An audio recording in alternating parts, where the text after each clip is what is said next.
ओम नमो भगवते वासुदेवाय। हे भगवान कृष्ण, आप जिस प्रकार से अर्जुन को बल तथा बुद्धि देकर उनसे सर्वस्व कार्य करा सकते हैं, उसी प्रकार हे प्रभु हमारे जीवन को भी आप ही चलाइए और आप ही बुद्धि और बल में हमें प्रवीण कीजिए। इस प्रकार बारंबार मैं आपसे विनय करके आपके शरणागति हूँ। हे प्रभु, संसार में कोई ऐसी वस्तु नहीं है जिसे आप नहीं जानते या आप नहीं दे सकते, या कोई ऐसा जीव नहीं है जिसका आप पालन नहीं करते हैं। उसी प्रकार जितने भी आपके भक्त हैं, वे सबकी मानसिक शांति देना प्रभु आपका काम है। जो आपका ध्यान करे सदा सर्वदा उसे शांति तथा वैभव प्रदान करिए। 5वें अध्याय में गीता में भगवान श्री कृष्ण अर्जुन को समझाते हुए कह रहे हैं कि योगी बनो, केवल मुझ में ही मन लगाकर योग को प्राप्त करो, और जो मेरा भजन करता है वह समस्त योगियों में से अत्यंत श्रेष्ठ माना जाता है। श्री भगवत गीता का 7वां अध्याय आइए जानते हैं।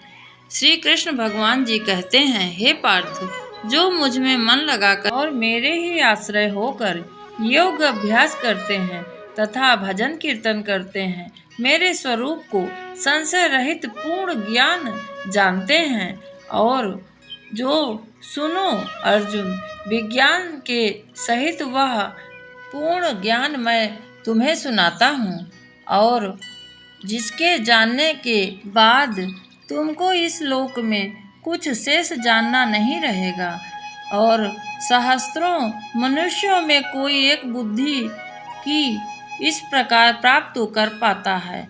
यत्न करता है और यत्न करने वाले सिद्धों में से कोई ही बिरला ही मुझको ठीक से जान पाता है। पृथ्वी, जल, अग्नि, वायु, आकाश, मन, बुद्धि और अहंकार, यह 8 प्रकार की मेरी प्रकृति माया है। यह भगवान श्री कृष्ण अर्जुन से कह रहे हैं। इस प्रकृति को अपरा अचेतन अर्थात जड़ कहते हैं। इसमें से दूसरी प्रकृति चेतन है, जिसने संपूर्ण जगत को धारण किया हुआ है। यही प्रकृतियां ही सब प्राणी मात्र उत्पन्न होते हैं। ऐसा जानो हे अर्जुन, यह प्रकृतियां हमसे ही उत्पन्न हुई हैं। इस तरह सब जगत की उत्पत्ति और प्रलय का कारण मैं ही हूँ। यह सब संसार मुझ में गुथा हुआ है और मुझसे परे कुछ भी नहीं है। अर्जुन, जल में रस, चंद्रमा और सूर्य में प्रकाश तथा सब वेदों में सार हूँ, और आकाश में शब्द तथा पुरुष में पौरुष मैं ही हूँ। हे अर्जुन, पृथ्वी में सुगंध तथा अग्नि में तेज स्वरूप, सब प्राणियों में संतान बीज रूप मुझ में ही जानना चाहिए। बुद्धिमानों की बुद्धि रूप और तेजस्वी के तेज मैं ही हूँ। काम और प्राणियों में सनातन बीज रूप मुझ में ही जानना चाहिए। बुद्धिमानों में बुद्धिमान और तेजस्वी में तेज हूँ मैं। हे अर्जुन, काम और रोग रहित बलवान पुरुष में बल और पुरुष में धर्म के विरुद्ध न जाने वाला कर्म भी मैं ही हूँ। जितने भी सात्विक, राजस, तामस पदार्थ हैं, वे सब मुझसे ही उत्पन्न हुए हैं, परंतु उनमें मैं नहीं रहता हूँ। ये सब मुझ में हैं। हे राजन, सत्व, रज, तम, इन तीनों गुण को प्रभाव से यह सारा जगत मोहित हो रहा है। इस कारण यह सबसे मुझ परमात्मा को नहीं जानता। यह मेरी गुणमयी और दिव्य माया अति दुष्कर है। जो मुझको अनन्य भाव से भजते हैं, वे सभी मनुष्य इस माया को पार कर जाते हैं। हे भारत श्रेष्ठ अर्जुन, 4 प्रकार के जीव मुझे भजते हैं। दुखिया, जिज्ञासु, ईश्वर की कामना करने वाले और ज्ञानी, जिसमें से मुझे सदा एकाग्रचित्त और केवल मेरी भक्ति करने वाले ज्ञानी पुरुष श्रेष्ठ लगते हैं। क्योंकि मैं ज्ञानी को अत्यंत प्रिय हूँ और वह मुझको अत्यंत प्रिय हैं। यद्यपि सभी भक्त श्रेष्ठ हैं, तब भी ज्ञानी तो मेरी आत्मा ही है, क्योंकि वह मुझ में ही मन लगाकर मुझको ही सर्वोत्तम गति को मेरा मान करते हैं, आश्रय ग्रहण करते हैं। वह ज्ञानी अनेक जन्मों के बाद मुझे पा लेते हैं। ऐसा महात्मा अति दुर्लभ है, जो सब जगत को वासुदेवमय समझते हैं और विष्णु भगवान तथा कृष्ण भगवान का ही सब कुछ बना हुआ है, ये मानते हैं। हे अर्जुन, जो भक्त श्रद्धा पूर्वक जिस जिस देवता का पूजन करना चाहते हैं, मैं उन पुरुष की उस श्रद्धा में भी दृढ़ कर देता हूँ। यह उस श्रद्धा से युक्त होकर उसी देवता की आराधना करता है, फिर उसको मेरे ही रचे हुए काम फल प्राप्त होते हैं। परंतु उन अल्प बुद्धि वालों का फल नाशवान है। देवताओं को मिलते हैं मेरे अव्यय अच्युतम स्वरूप को न जानकर मंद लोग मंद बुद्धि से पूजा करते हैं और व्यक्त देहधारी मानते हैं। मैं योग माया से आच्छादित होने के कारण सबको नहीं दिखता हूँ। उसी से मूढ़ लोग अनादि तथा अविनाशी मुझको नहीं जानते हैं। हे अर्जुन, मैं भूत भविष्य वर्तमान के सभी प्राणियों को जानता हूँ, पर मुझे कोई भी नहीं जानता है। इच्छा और दृप्त से उत्पन्न होने वाले सुख दुख आदि मोह से जगत के सभी प्राणी भ्रम में फंस जाते हैं। जिन पुण्य आत्माओं के पाप नष्ट हो गए हैं, वह पुरुष इंद्र मोह से छूटकर दृढ़ निश्चित करके मेरी भक्ति करते हैं। जो आश्रय लेकर जीवन मरण से दूर होकर अर्थ प्रयत्न करते हैं, वे पुरुष ब्रह्मा आत्मज्ञान हैं और संपूर्ण कर्म को जानते हैं। जो वतीभूत आदि देव और आदि यज्ञ इस सब में व्यापक मुझे जानते हैं, वे समाधि निष्ठ पुरुष मरण काल में भी मुझको प्राप्त हो जाते हैं। इस प्रकार भगवान श्री कृष्ण अर्जुन को समझाते हुए कह रहे हैं कि सब प्रकार के भौतिक जगत के सुख लेते हुए भी निरंतर मेरी सेवा तथा मेरे भजन जो करते हैं, उन्हें मैं अवश्य प्राप्त होता हूँ। गीता का 7वां अध्याय समाप्त होता है। आइए 8वें अध्याय की ओर बढ़ते हैं। श्री कृष्ण के इस प्रकार के वचन सुनकर अर्जुन ने कहा, हे पुरुषोत्तम, वह ब्रह्मा क्या है, अध्यात्म क्या है और किसको कहते हैं, कर्म क्या है, अधिभूत क्या है और आदि देव क्या है, किसको कहते हैं। हे मधुसूदन, अधियज्ञ कैसा है और इस देह में अधिदेह कौन सा है। मरने के समय से स्थिर चित्त वाले लोग तुमको कैसे जान जाते हैं तथा प्राप्त करते हैं। श्री कृष्ण भगवान कहते हैं, जो अक्षर अविनाशी है और परम सबसे श्रेष्ठ है, वही ब्रह्मा है। प्रत्येक वस्तु का स्वभाव अध्यात्म कहलाता है और समस्त चराचर की उत्पत्ति करने वाला जो विसर्ग है, वही कर्म है। जो देह आदि नाशवान शरीर है, वह वस्तु है, क्योंकि वो हमेशा के लिए नहीं रहता। जिस प्रकार हमारे घर में कोई साधन लेकर आते हैं, कुछ समय के लिए वो रहता है, उसके बाद वो खराब हो जाता है, उसी प्रकार हमारा शरीर है, नाश्वर है। यह अर्जुन जी को गीता में भगवान श्री कृष्ण समझाते हुए हैं। आइए आगे चलते हैं।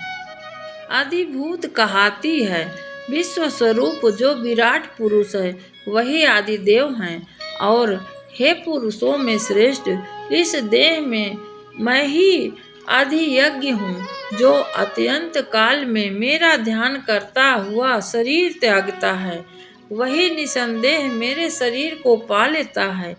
हे कुंती पुत्र, अत्यंत मन लगाकर अंत समय में जिस मनुष्य ने मेरा स्मरण किया है, या जिस वस्तु का स्मरण करता है वो सदैव मुझ में ही मन और बुद्धि को लगाकर मेरा ही स्मरण करते हैं और करते हुए संग्राम तुम करो, तुम निसंदेह मुझको आ मिलोगे।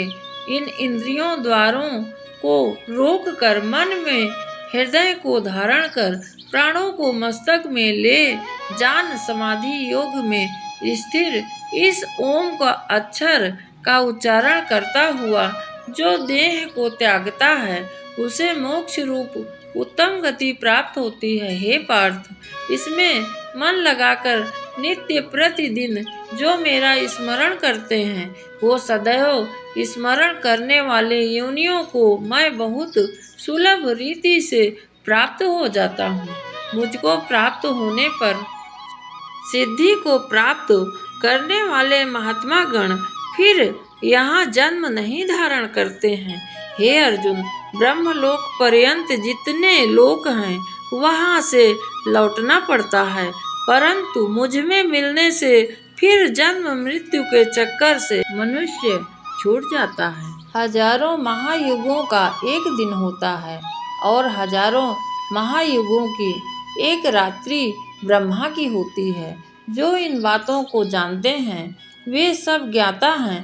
ब्रह्मा का दिन होने पर अव्यय से सब व्यक्तियों का उदय होता है और रात को उसी में एक हो जाता है। हे पार्थ, समस्त चराचर की वस्तु का यह समुदाय दिन में बार बार उत्पन्न होकर रात्रि के आगमन में लीन हो जाता है, यानी सब खत्म हो जाता है। इस प्रकार दिन रात जिस प्रकार होते हैं उसी प्रकार हमारा दुख और सुख है। भक्तों, यह भगवान श्री कृष्ण अर्जुन से समझाते हुए कह रहे हैं, भौतिक जगत में कुछ भी सदा के लिए नहीं होता है। सबके नष्ट होने पर भी नष्ट नहीं होता है। उस अव्यक्त के अक्षर कहते हैं कि वही परम गति है जिसको प्राप्त करके फिर संसार में नहीं जन्म लेते हैं, वही मेरा परम धाम है। हे पार्थ, जिसके अंतर्गत सब प्राणी है और जिसने समस्त जगत को विस्तार कर रखा है वह श्रेष्ठ पुरुष अनन्य भक्ति से ही मिलता है। हे भारत, जिस काल में योगी जन देह छोड़कर फिर नहीं लौटते हैं और जिस काल में लौट जाते हैं, अब वह समय मैं तुमको बतलाता हूँ, ध्यान पूर्वक सुनो। अग्नि, प्रकाश, दिन तथा शुक्ल पक्ष ऐसे ही उत्तरायण 6 महीने मृत्यु को प्राप्त हुए ब्रह्मादि को प्राप्त होते हैं तथा ध्रुम रात कृष्ण पक्ष दक्षिणायण के 6 महीना इनके मध्य गमन करने वाले चंद्रमा की ज्योति को पहुँचते हैं और लौट आते हैं। संसार को नित्य चलाने वाली शुक्ल और कृष्ण नाम की 2 गतियां हैं। एक से आने पर लौटना पड़ता है और दूसरी पर फिर लौटना नहीं पड़ता है। हे पार्थ, योगी इन दोनों का तत्व जानता है, इसी से वह मोह में नहीं पड़ता है। और हे अर्जुन, तुम सदा योग युक्त हो। वेद, यज्ञ, तप, दान में जो पुण्य फल बताए हुए हैं, योग उन सब से अधिक ईश्वर प्रदान करने वाला है और सर्वोत्तम स्थान देने वाला है। आज का यह अध्याय गीता का 8वां अध्याय समाप्त होता है। भगवान श्री कृष्ण सदा सर्वदा सबको भक्ति देना। जो यह कथा आपकी सुनता है, भगवान आप सबको भक्ति देना और सदा सर्वदा सबके हृदय में निवास करिए। आज के लिए बस यही वीडियो, दूसरा अध्याय फिर लेकर आऊँगी। तब तक के लिए ओम नमो भगवते वासुदेवाय। जिस प्रकार भगवान श्री कृष्ण अर्जुन को समझाते हुए कह रहे हैं, अर्जुन तो एक सुनने के लिए बनाया गया है। भक्तों, सही मायने में वो भगवान स्वयं हमको समझाते हुए कह रहे हैं कि किस प्रकार से हमें अपना जीवन जीना चाहिए। आज के लिए बस इतना। हरे कृष्णा।